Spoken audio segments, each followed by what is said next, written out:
Chapter 3. The Lighthouse. George woke up 2 days later in a small, round room. He blinked sleep from his eyes and focused his sight on his surroundings. They were indeed by the sea. The dreamless sleep potion Hermione had slipped Charlie had done its job. He saw his brother sleeping slumped over in an armchair, mouth open and snoring loudly. He noticed Charlie was covered in a thick knitted blanket with a dragon on it, a gift from her mother the Christmas past. He sat up in bed and looked around the room. His limbs felt stiff and his muscles fatigued from too much sleep. The window was ajar, allowing wind to carry the smell of the salted sea. "Well, it's not Shell Cottage," said George loudly enough to stir Charlie. Charlie yawned loudly and stretched his brawny arms over his head, scratching his curly mop of hair. "Wales, actually." Charlie looked around. "Just here temporarily tracking a common Welsh green who's gone off radar. We thought she might be trying to nest." Another resounding yawn.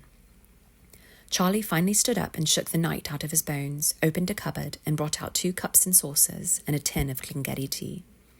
He went on. "We had to obliviate a dozen muggles in Cardiff who spotted her flying over the Bristol Channel. The paperwork was a nightmare." He smiled faintly while he scooped tea leaves into a cup. George looked around the bare room. Papers scattered about messily, and only a rucksack and brooms lay against the wall. He nodded silently. "That's what I was doing here before," Charlie started. "Before you were called to Hogwarts to fight Voldemort," George finished for him with a severe look. Charlie flinched at the name. George looked him squarely in the eyes. He was tired of the fear, the caution surrounding the name. Voldemort was gone, after all, and for good, thanks to Harry.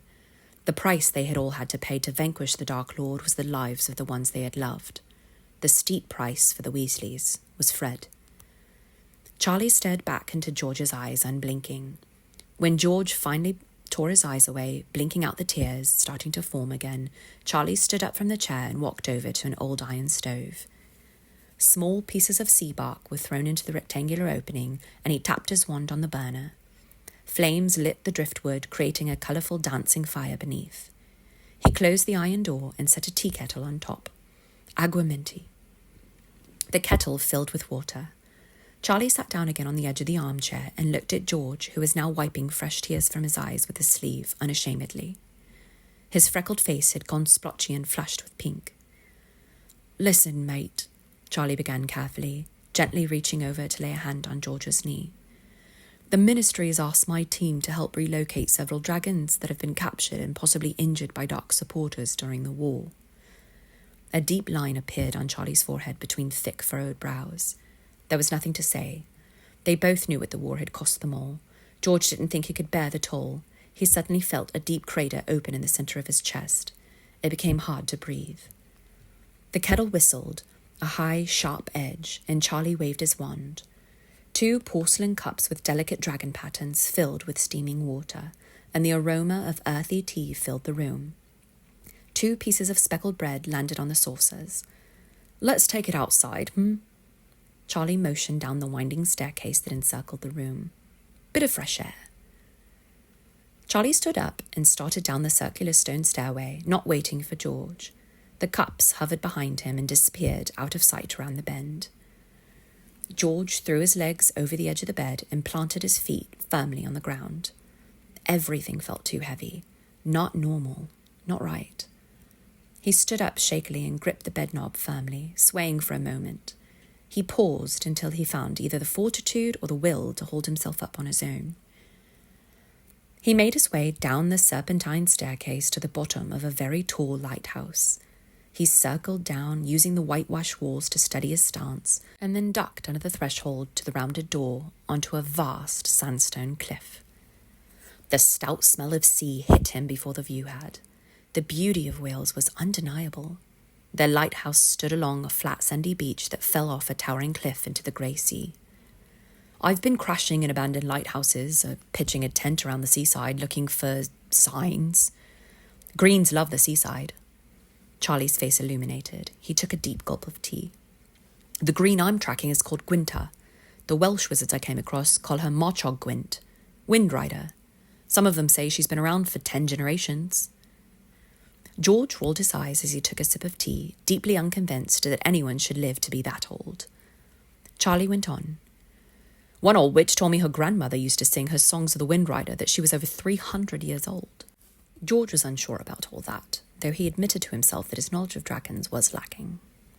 Charlie kept on until their teacups were drained and only the bitter dregs clung to the bottom. It was the most he had ever heard Charlie talk in one sitting, but George was surprised to find he didn't mind. He had once heard their father say, "Charlie's a wizard of few words, but get him talking about dragons and he'll go gab until the mooncalves come home." It had been a good distraction hearing the stories of the great dragons and the songs they inspired in the surrounding wizarding communities.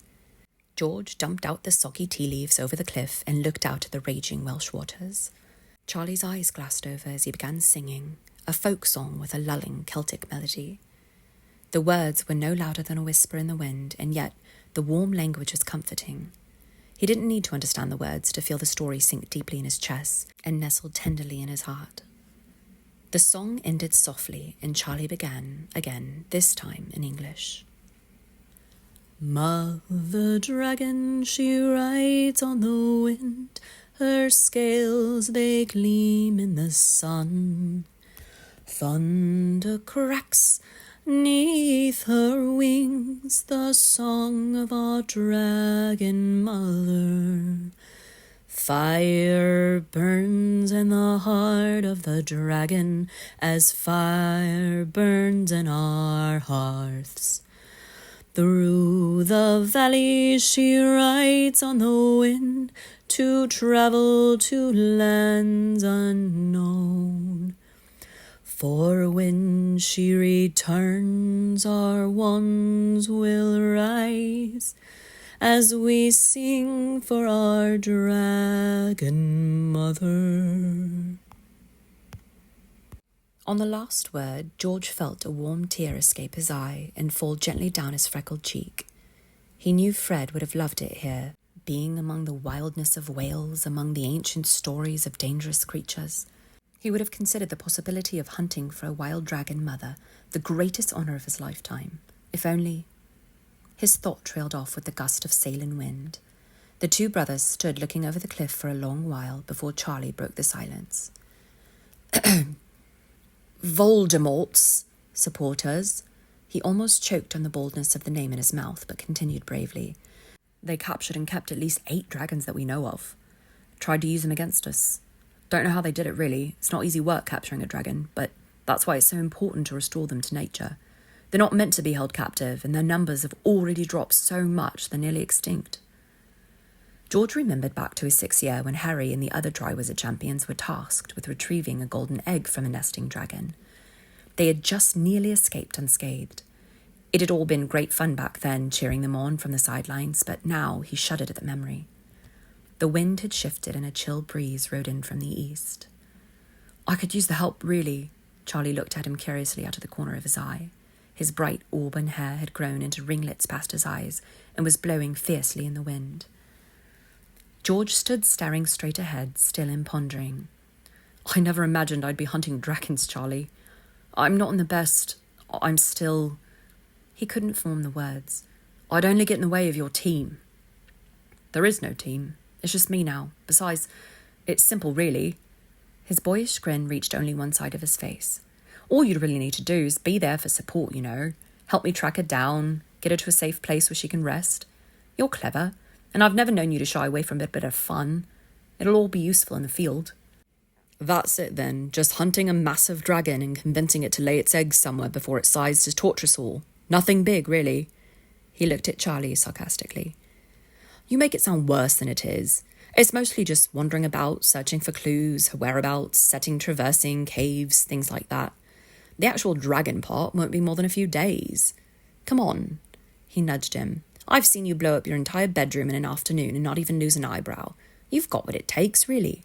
And like I said, I could use the help." George's cheeks reddened. He was still apprehensive about the possibility of nearing a dragon and what kind of bravery that must demand on oneself. Sensing George was very near agreeing, Charlie landed his final blow, playing to George's sentimentality. "The rest of the team never made it out, you know. Bravery and guts only go so far in a war. Tracking dragons is not nearly as dangerous as what we just went through. But most of all, Charlie laid one thick hand on George's chest, directly over his heart. He looked into his brother's blue eyes. Your heart is pure. Dragons know, they look into our eyes and they see what's in our hearts. You can't hide that from a dragon. George had never even considered that dragons could have such complicated intelligence. He imagined they must have complex emotions to be able to gauge a man's soul with one look into his eyes. Once, he may have believed he was brave enough to face a dragon and ask it to weigh his heart. He now wondered what the dragon would find there in the vast emptiness that Fred's loss had left behind. Charlie's admission that he was the lone survivor from his team tugged at George's heartstrings. He had never even considered the fact that his brother may have lost people he cared about too. Besides, he could always leave, apparate back to Hogsmeade Village after a time, once the novelty of dragon hunting had worn off. He nodded in agreement, cautious. They headed back to the lighthouse to gather their things. Charlie diligently packed his rucksack, throwing in the knitted blanket from Mrs. Weasley, a few pairs of spare robes from the drawers, the rest of the speckled bread, and a thick leather-bound book. "Went back to get you this." He threw a bag at George. Charlie had packed some robes and a few essentials along with the old tent Hermione had lent him. "And this." He handed over a glittering broomstick with careful resonance. George's new thunderbolt. He and Fred had bought matching racing brooms in Diagon Alley not a week before the final battle. He had only ridden it once. The men walked back to the edge of the plateau with their things when Charlie announced they would be off to Three Cliffs Bay next, and they should hurry along if they wanted to stay on her scent. Just 2 days before, when the Patronus had reached him to tell him the battle had begun, Charlie's team had left the trail to join the fight, believing she would have been gone by the time they got back. But then there had been more important things. Charlie had to return to Wales without them, the last dragon hunter. While George had slept, Charlie hiked down to the Muggle village and spoken to an old Muggle angler who had confirmed whispers of a dragon sighting. "Told him we were tourists from Bath." Charlie winked at him. "Charlie, I haven't used magic since," protested George. "It's only been a few days, give it time. Besides, I've received an elf from Hermione. She's got something planned for you, something big." Charlie watched as George's face paled.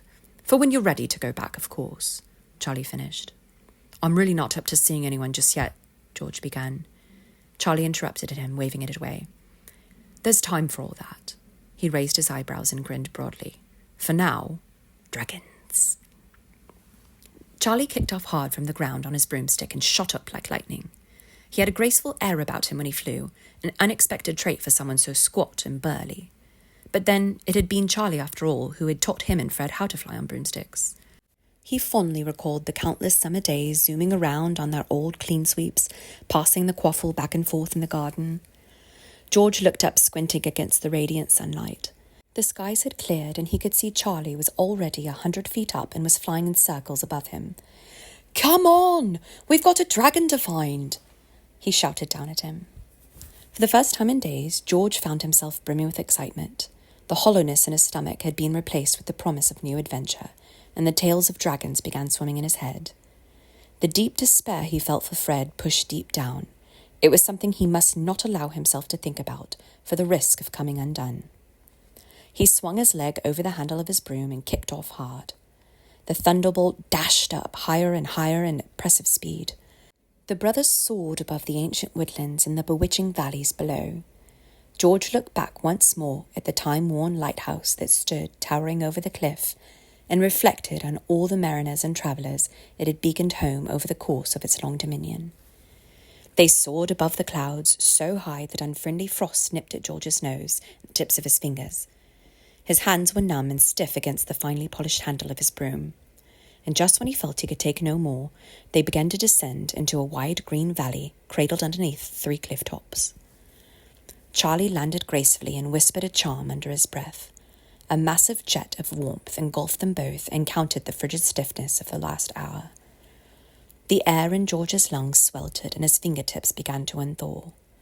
"Here, give me that and I'll throw it in the rucksack." He pointed to the glittering thunderbolt in George's hands. "Can't we just fly up to the cliffs? Won't that be faster?" he asked Charlie. "Much faster, but no," he chuckled. "This is a popular hiking destination for muggles. We can't risk being seen on broomstick. We'll have to walk it." He smoothed out the bristles of his tattered Comet 290, tucking in the stray pieces of straw from the bristles, and placed it gingerly in the opening. The long handle disappeared fully inside the much too small pack. He must have placed an undetectable extension charm on it, George thought. And then Charlie put the thunderbolt in, and it too disappeared from sight. Charlie looked around, shielding his eyes from the midday sun, and determined that the direction that would need to head would be just to the left of the first cliff. He pointed off into the distance where a series of grey boulders surrounded the base of the cliff. "There's bound to be a cave or ravine within those rocks," he told George. "Come on." Charlie began gingerly hiking in the direction of his cliff, George realising that the first few steps of this was going to be a long and pointless, he might add, journey on foot, seeing as that they had broomsticks they could have used.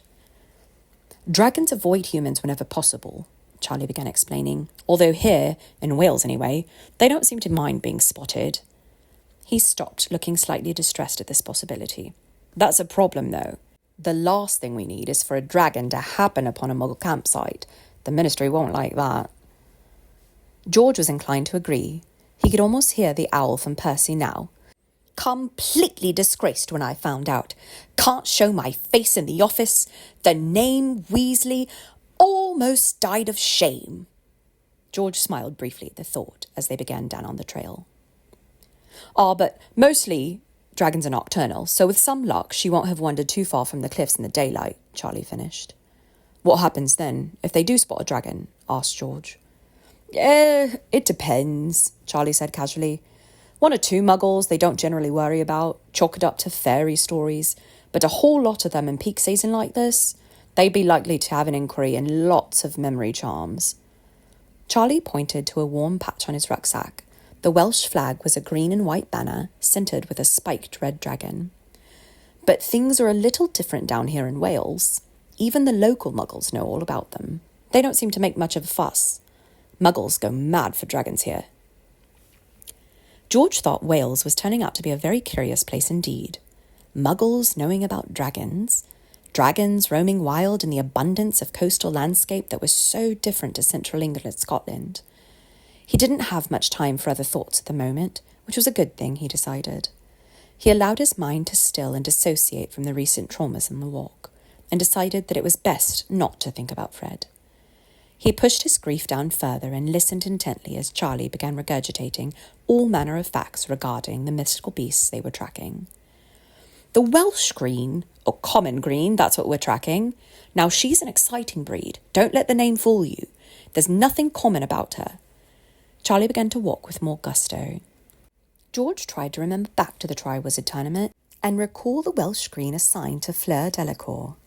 He struggled to remember her in any great detail. He did, however, remember the glistening green scales, hard as armour, and her wide wingspan ending in curved talons. "How many types of dragons are there out there?" George asked him. "There's really only two species native to the British Isles. The green, of course, you'll find them mostly in Wales and Ireland. And then there's the Hebridean black. They roost farther north, near Scotland, but let's thank our lucky stars we're not searching for one of those. Nasty things, them." He shook off the thought, laughing at his jest. "Brutal." Charlie rubbed a scarred spot on his freckled arm absently. George glanced over at his brother, just now noticing how very marred his tan skin was from years of burns and gashes. George wondered silently what other scars lay undetected beneath his ragged clothes. Charlie stopped so abruptly that George, lost in thought, nearly ran into him. Charlie walked over to a patch of sandy earth and set down his pack. "There's always a sign if you know where to look." Charlie knelt down, one knee to the ground, and fisted a handful of parched dirt. He bent his face low and breathed in deeply. His eyes were closed as if in prayer. He really was a natural at this, George thought. Charlie stood, his arm outstretched before him, and let the dirt fall between his fingers slowly into the wind. A current of air carried it northeast towards the three great cliffs ahead. Encouraged, Charlie picked up his rucksack and turned his footing towards the North Mountains. "We might just get there in time," he said. The hunt had begun. They came upon a tall rock formation topping a wide hill. It jetted out as far as they could see in either direction. Charlie said that they would need to climb up and over this bit since the trail was likely to vanish with the changing wind if you weren't careful. Dragons kept to the wind, he had said. Unfamiliar with strenuous exercise, George found the climb utterly exhausting. By the time they reached the other side, his shirt had been soaked through and he felt a ringing in his ear from the excessive exertion. They slumped down on the edge of the fallen log and Charlie pulled out a pair of aluminum cups from his rucksack. He filled them up with a cool jet of water from the end of his wand and handed one over to George. He drank it down quickly and held it out once more, still panting. Charlie filled the map up once again, and they sat in the shade a while to catch their breath. They continued northeast at a lazy pace through thick blankets of silt spotted with the occasional low brush. Charlie pulled out something from his pack and slung the strap back over his broad shoulder. Dragon compass. He held it up for George to see. It was indistinguishable from a normal compass, save for the deep crimson glow beneath the face. Dragon fire inside here. He tapped the glass.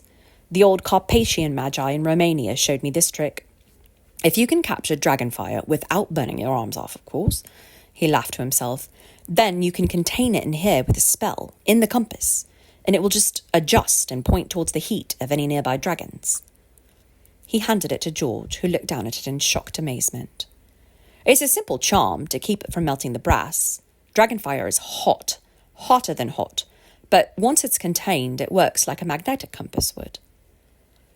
George held it gingerly in his hand. He had expected it to feel warm or even hot to the touch, but the shiny brass was cool in his palm. The needle quivered for a moment, then steadied, pointing due north. He handed it back over to Charlie, who shook his head.